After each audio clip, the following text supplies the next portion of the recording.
Hello, this is Ms. DB, and today we're going to learn how to do synthetic division. This is the second part of Chapter 6, Section 3.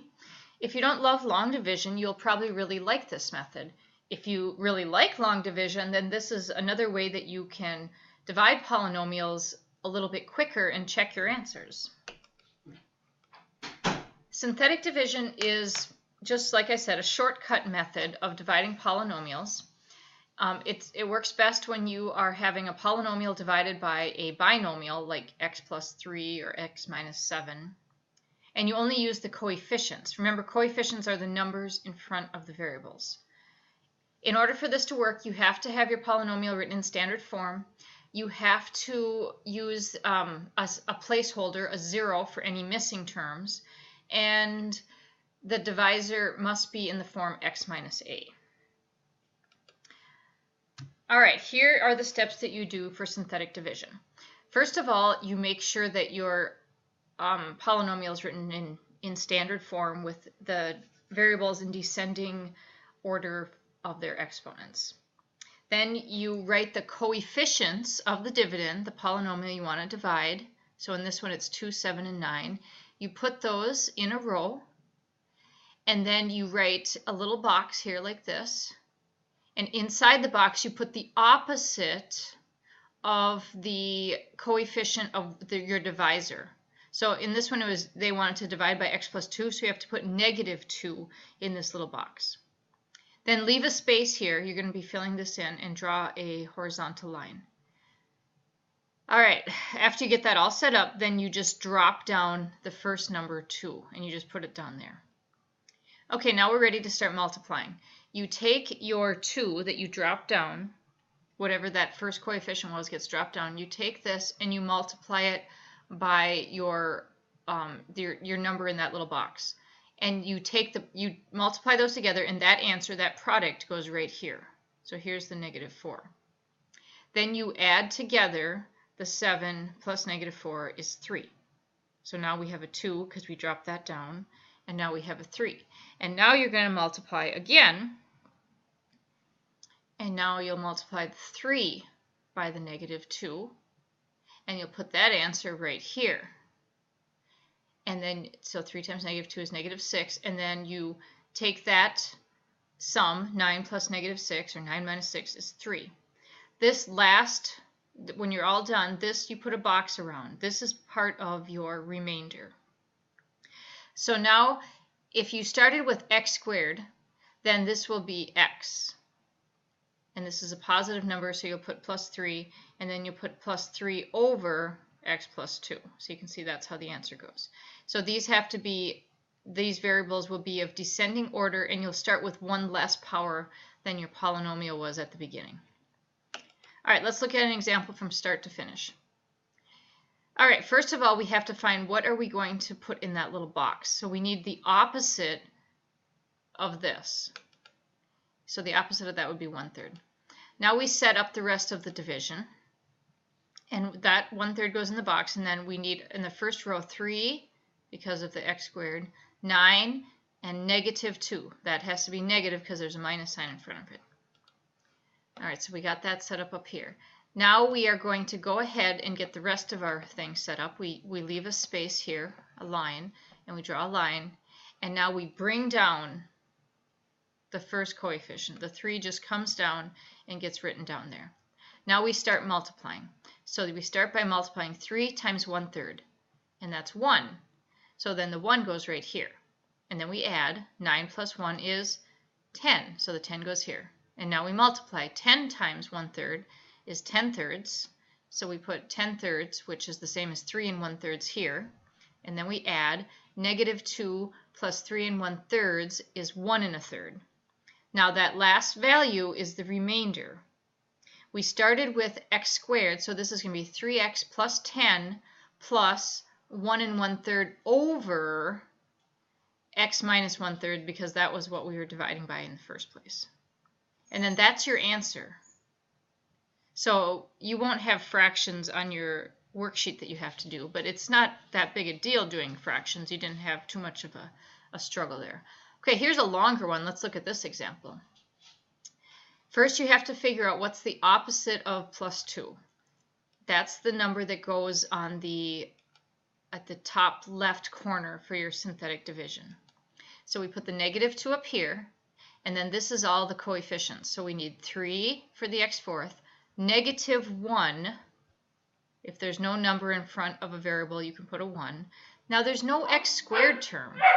So that's really a 0x squared, so you have to put the 0 here as a placeholder. Then the 5, and then the negative 1. If you don't put the 0, this is going to be wrong.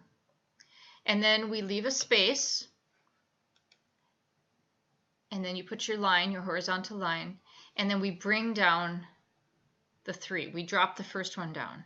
And then we start multiplying. 3 times negative 2, negative 6. And then we add these two together. Negative 1 plus negative 6 is negative 7. Then we multiply again. Negative 7 times negative 2 is 14. 0 plus 14 is 14. 14 times negative 2 is negative 28. And then we add 5 plus negative 28 and get negative 23. Then we multiply again. Negative 2 times negative 23 is 46. And negative 1 plus 46 is 45.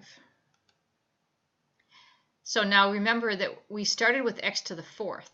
So this is going to be 3x to the third, decrease your exponent by 1, minus 7x squared, plus 14x, minus 23, plus 45 over x plus 2. And there it all is written out. The sign in front of each number goes with it. And don't forget about writing your remainder over your divisor. Okay, here's an example from your worksheet, number 4 from your worksheet. So you can find number 4 in your worksheet, pause the video while you get it ready, and then try it out. So we start again by finding the opposite of our divisor constant, this one right here. So that would be negative 3. So we put that in the box. And then our coefficients would be 6 and negative 5 and negative 6. So we get this all set up, and you draw your horizontal line, and we drop down our first value. And then we start multiplying. 6 times negative 3 is negative 18. Then we add negative 5 plus negative 18 is negative 23. Then we multiply. Negative 3 times negative 23 is 69. And negative 6 plus 69 is 63. That's our remainder. We started with x squared, so this is going to be 6x minus 23 plus 63 over our divisor of x plus 3. And that's it. So it's really not so bad. It does seem to go a little quicker than long division, as long as you remember all the steps and all the rules. Here's number 5. I'm not going to go through every step, but just remember that this would be the opposite, so you would put 6 here. And then you'd set up your coefficients. Remember, you'd have a 1 because 1x squared, and then a negative 3 and a negative 18. And then you draw your horizontal line, you drop your 1 down, and then you start your multiplying.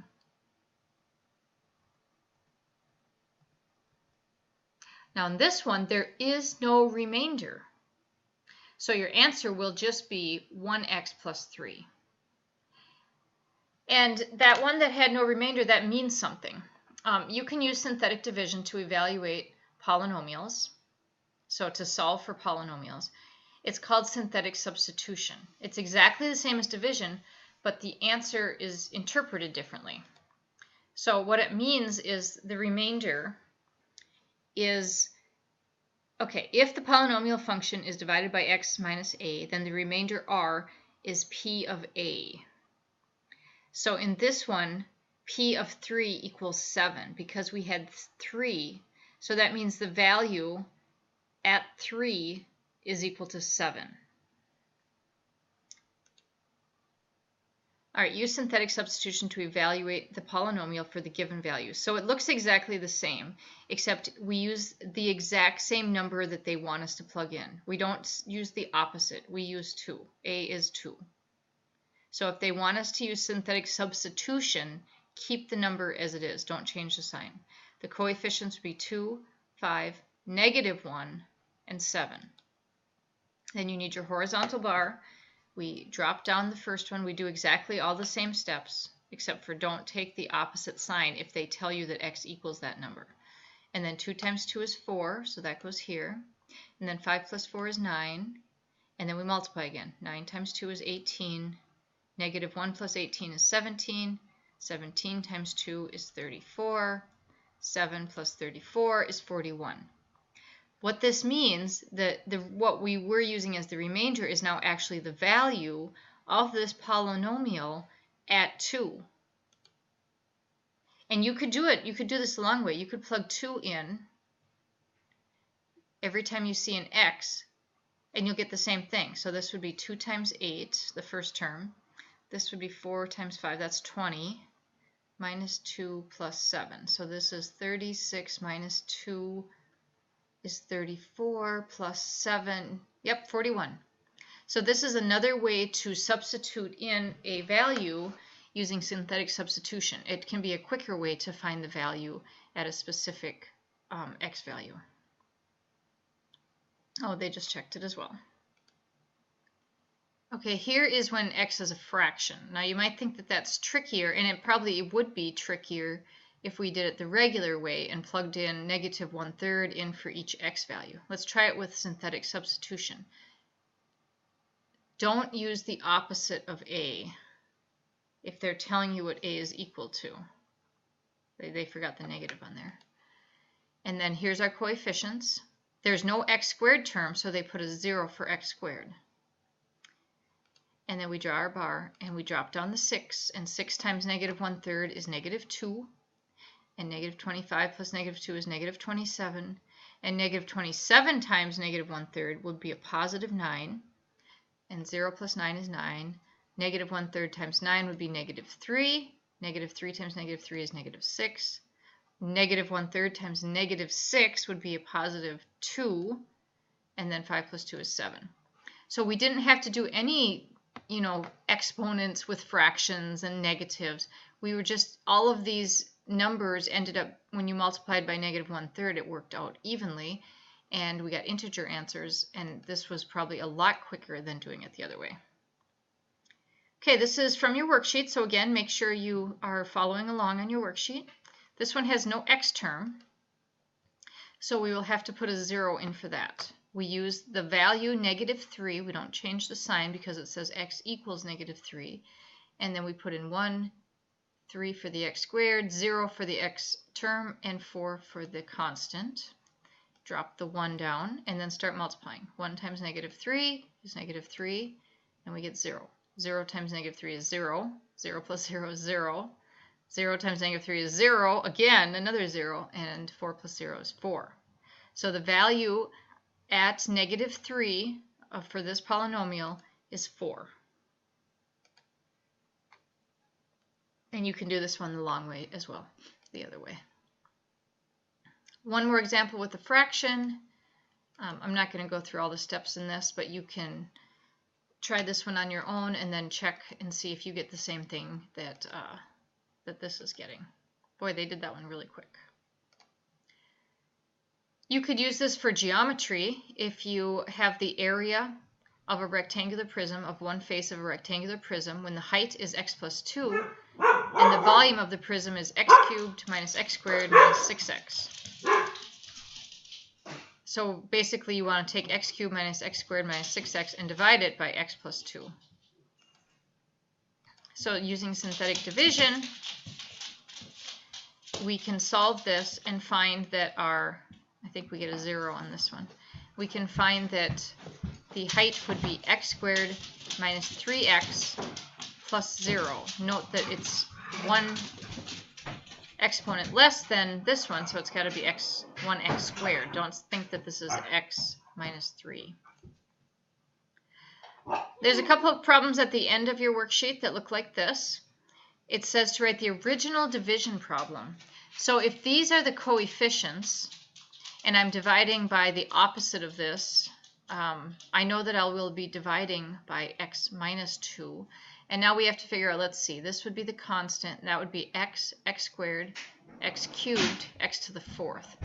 So this would be 3x to the 4th minus 4x cubed plus 0x squared, which wouldn't have been in the problem, plus 7x minus 1. So here's your polynomial, and you're dividing by x minus 2.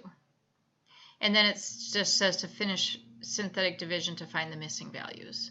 So 3 times 2 is 6. You know, you're going to add these to find a, and then keep going and find the missing a, b, and c.